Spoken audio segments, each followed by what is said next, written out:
Hey there. I sometimes wonder how long is it going to take before we start to realize just how bad the destruction really is.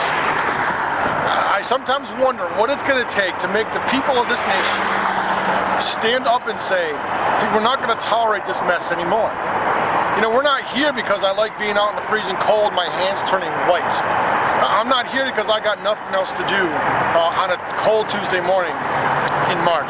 That's not why I'm here. These people aren't here because they like holding signs on the side of the road, harassed by the drive-bys, harassed by the police, harassed by everyone who comes by here. It's not why we're here. It's not why we're here. The only reason why we're here is because there is a fundamental injustice taking place. It is rampant throughout America. So many people are involved in it. The culture is caught up in it. And it's so prevalent, and it's so deadening, and it's so bloody that I just don't think that people want to see it. I think that people want to ignore it. You know how I know that? I watch these cars as they travel by the side of the road here. I see these mostly women dressed up very nicely, driving nice cars. We come out here and we present these pictures of what happens during an abortion. They don't look. They don't like to see what the pictures represent. They don't like to be reminded that there is a fundamental injustice taking place that demands a response. They don't like to be reminded of that. What they want to do is they want to go into that fundraiser, which we're protesting today. They want to clap their hands and feel all good about the work that they're doing, providing contraception and abortion to women all over the place. They want to do that. They don't want to see this. They don't want to be reminded of something that's uncomfortable, something that's difficult to deal with. They don't want to see that. They've been raised their whole lives to just try and ignore the bad stuff that's happening. But we can't allow that to happen.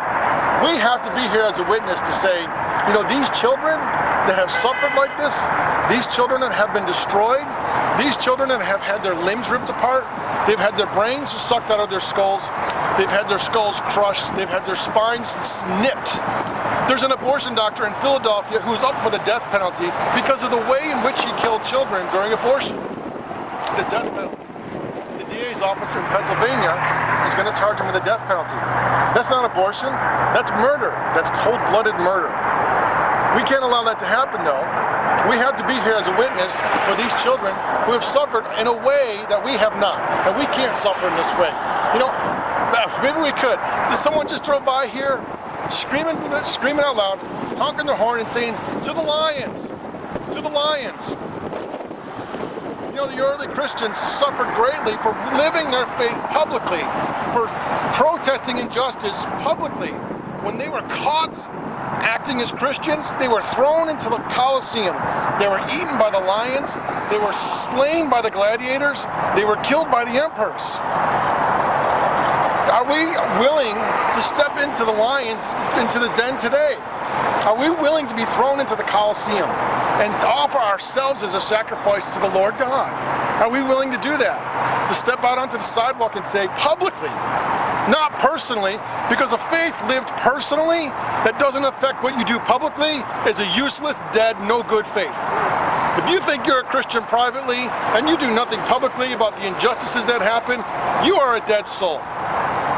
You are useless. We can't be like that. We have to live publicly what we live personally. And if we can't do that, we're useless. We have to be out here. And if you're not here on the streets protesting, fundraising millions of dollars to continue the slaughter of unborn innocent human beings, you need to be in your legislator's office demanding that they ban abortion in their state legislatures or in Congress. The presence that's necessary on the sidewalk is just as necessary inside the workplaces. It's just as necessary in our halls of Congress. It's just as necessary in our churches. It's necessary everywhere. You can't make this the only place that we come.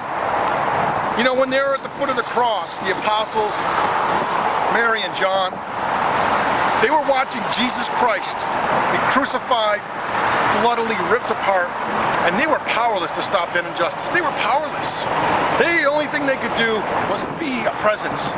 That presence 2,000 years ago has to reflect today. It has to be lived out today. The spirit that moved them then has to move us now. And if we can't do that, if we're afraid to do that, if we just want our consciences so deadened by the comforts of our life, by the material world that we live in, then we're useless. We're no good. These people out here aren't useless, they're good. Look at all of them. They're standing out here, they're freezing cold, they're holding signs, they're protesting.